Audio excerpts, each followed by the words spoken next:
Hello photography fans, and welcome to another episode about classic cameras and classic photo gear.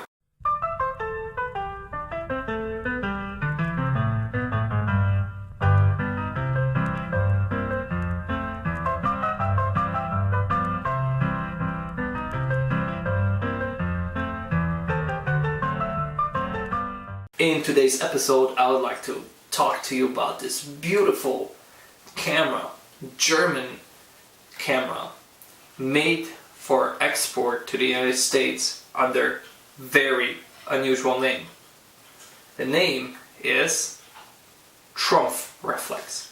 Yes, it does sound like Trump reflex, but it's not. It's actually Trumpfreflex.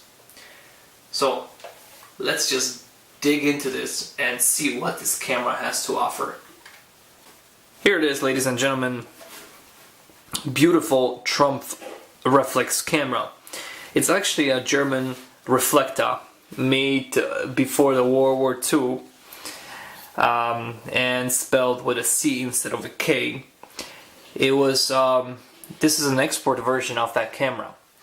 It came with a camper shutter, which goes up to a 1/300th, and it came with a triplet lens of 75 millimeters at f/3.5, which is very good. When I got it, my original thought was, since everything is stiff, my original thought was to send it in to Mark Hansen to get it repaired. But then I decided, due to the budget that I'm currently operating with, I decided not to do it. So the issues with it were as follows. The shutter doesn't quite fire at 1 second, it hangs up. That's not a big deal. The focusing, I thought was a little off, but then I figured out it's actually not. It's actually right on the money. The focusing is rather stiff, but I can live with it, and I can also always send this camera back when it's needed, but not just yet. Advance works. However, in the back you have these weird 3 windows, and it took me a while. I had to do some research online to figure out how the advance actually works on this, which I'll explain in a second. But one of these windows was cracked, and obviously you need all 3 to run the camera. So the Dono camera was an old Kodak box camera, which I had sitting in my bin, and it kindly agreed to donate its red window, and the surgery took roughly about 15 minutes and was quite successful. Both patients live. This patient has 3 functioning windows, while the other patient has no functioning windows, but its vital systems are quite good. On the side of this camera, you see this very nice stamped "Made in Germany," and of course the plate itself is very nice font, Trumpfreflex. I don't get tired tired pronouncing that. It's a very unique camera. It's quite small, although if you compare it to any TLR from the era, it's actually very close size. But they were able to keep it quite compact.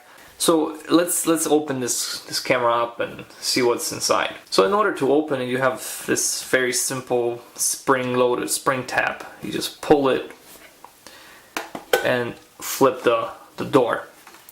Now what's interesting, as you may know, on many of the TLRs you have 2 bays. One bay is for take-up spool, one bay is for loaded spool. In this case you don't see that. In this case, this camera is made like a box camera, so the guts come out, and they were able to actually hide the fresh spool underneath the mechanism, so they didn't have to make this camera any longer. So that's pretty cool. Inside, it's basically just access to the lens. It's a sheet metal construction, which is not cardboard or anything. It's pretty decent construction.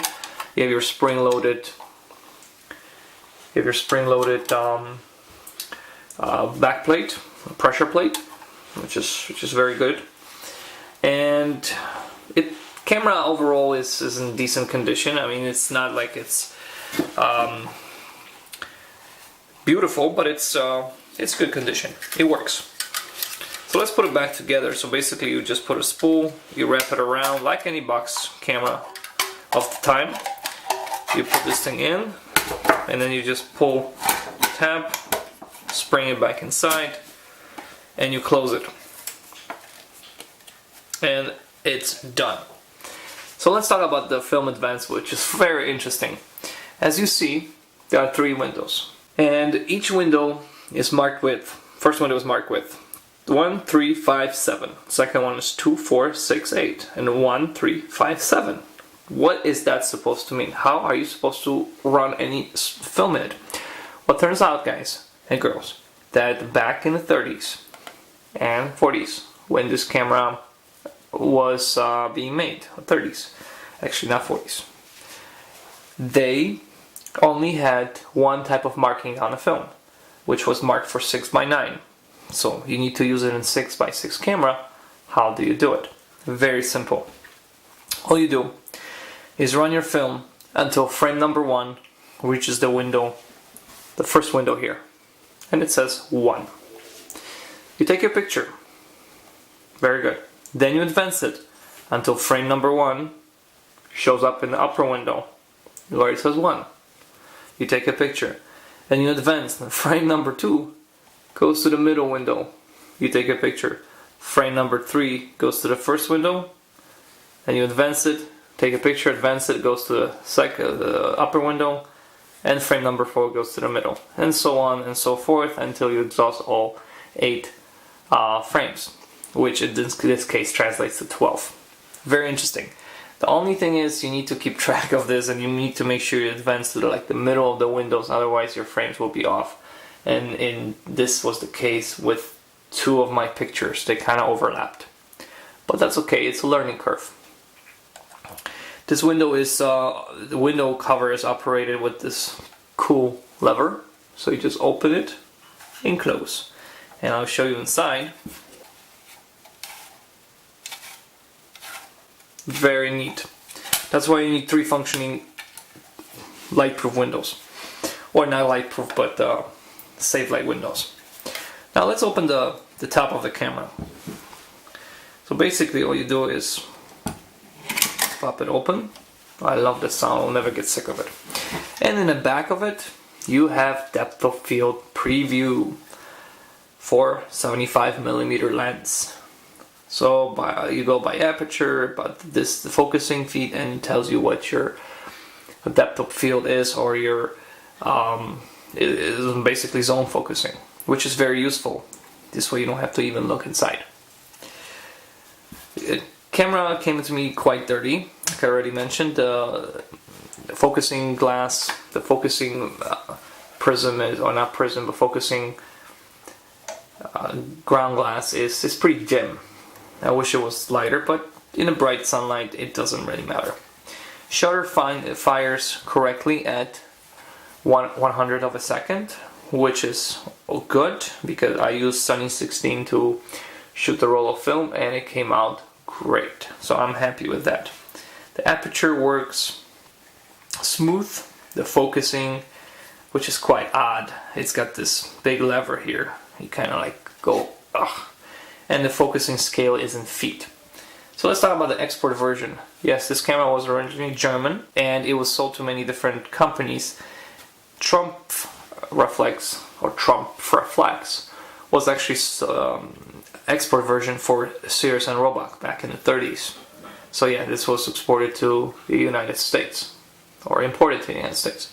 There were other versions of it: Vitaflex or Vitaflex, Ambierflex, and Virgin Reflex, or Virgin Reflex, made for Virgin, the company.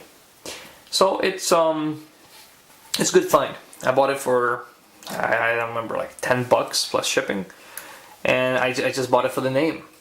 I just couldn't resist myself. I had to have it. Cocking shutter, quite simple. All you do is cut the upper lever, and to fire the shutter you just pull the bottom lever. Beautiful. Like I said, it fires correctly at 1/100th and probably 1/300th. Everything else is kind of funky, so I'm weary of using other speeds, but I will definitely send it out to get it fixed so it's back to its prime glory. It does have these lugs here for the neck strap, which I don't use because it just hinders the way it sits on the shelf, but yeah, you can use that. To advance the film, you simply use the lever. There's no automatic stop, you have to rely on the windows. So when it's bright sunlight, you make sure you turn away to look at, not to point the windows at direct sun or direct source of light. This way you just fog your film. Very interesting, very beautiful camera, as you can see. All the cameras that I have are beautiful. All pieces of this mechanical goodness are beautiful, but this one especially, this one's so weird, so odd. I mean, just that makes it beautiful.